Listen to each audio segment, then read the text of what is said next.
going on, you guys? I'd like to welcome you guys to the channel. It's your boy Big Dog with another one take review. And we have a review of season 2, episode 1 of The Gifted. Didn't check out the name of this episode. That was my mistake. Um, but yeah, The Gift is back, which is one of my favorite shows.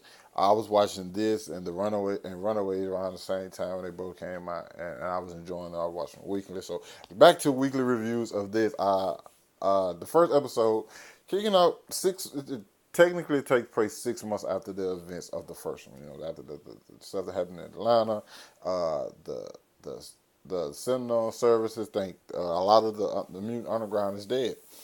And remember, Andy separated from, went on, did his own thing. But another big issue that happened is that the Hellfire Club is technically no longer the Hellfire Club. It's pretty much called the Inner Circle because Carmen and the Frost sisters pretty much took out everybody, which I was like, that was very, very bold to do. I see why they did it because it's like, hey, these people gonna fight us on this, but you can convince them some other kind of way instead of killing all of them. But hey, it is what it is.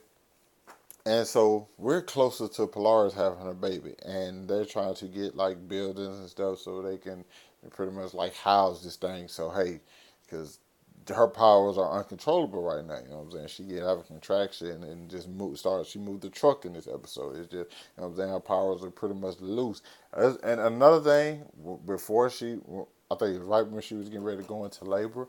Did you guys notice? I know me, and I probably use it as my thumbnail. But the image of like Magneto's helmet behind her when she was like in like the glass building, that was dope as fuck. I like that they did that. Also, Kate Strucker. I mean, yeah, Kate. Is that, yes, is that, yeah, the Kate Strucker. She's pretty much at a loss. Her and Eclipse are pretty much at a loss. Simply because of the fact, one, Eclipse is like, I want to see the birth of my child. I miss Polaris. You know what I'm saying? I don't want to not be there for my kid. And Kate is like, my son just got taken away from us. And we learned she's been like harboring this, and she's been trying to do whatever she can to get him back. Uh, and Andy's pretty much like, hey, I'm done with that. This is what I'm with. I'm just gonna look out for Polaris and whatever the Frost sisters, whatever they need me to do, I'm gonna do.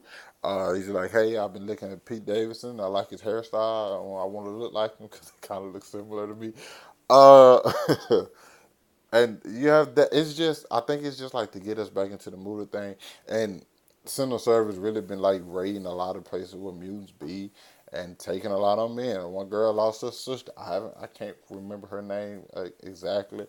Blink and Thunderbird is in a full-fledged relationship now. They're staying together. They let the girl come stay with them. You know what I'm saying? They're trying to track down these mutants. It's a lot going on. This was just pretty much like, hey, stuff is still going on. We still have things going on from last season, and we're about to move forward because it seems like now that they know that they're in the same city that Polaris and Andy's in, I think they're gonna go after them. Another thing going on is Reed's mutant powers coming back. Only thing that's gonna bother me if it takes him too long to tell everybody. Because this episode, I was like, okay, you got your powers. I hope this don't be like he just gonna hide it from him forever, and then boom, he tell him, and it's like, why didn't you tell us earlier? He was about to tell his wife, but the events with Polaris came, and it's like, hey, so it's kind of still like a back burner. But I hope it just don't be like something like he has to deal with all the time and never gets around to telling them till it's like too late, and then it's gonna be like a separation. I guess it's kind of too cliche, and I don't think this show is that. You know what I'm saying? I think it does things that that are different, and so I hope that happens. But yeah, Polaris ends up having a baby, and she tells Andy to protect her just in case. And it seems like the Frost sisters and Carmen were about to do something to her, but they just talked her through, and it's like, hey, we can, you know what I'm saying, we want you to have this child, we want everything to be go right, and I still think something's up with them.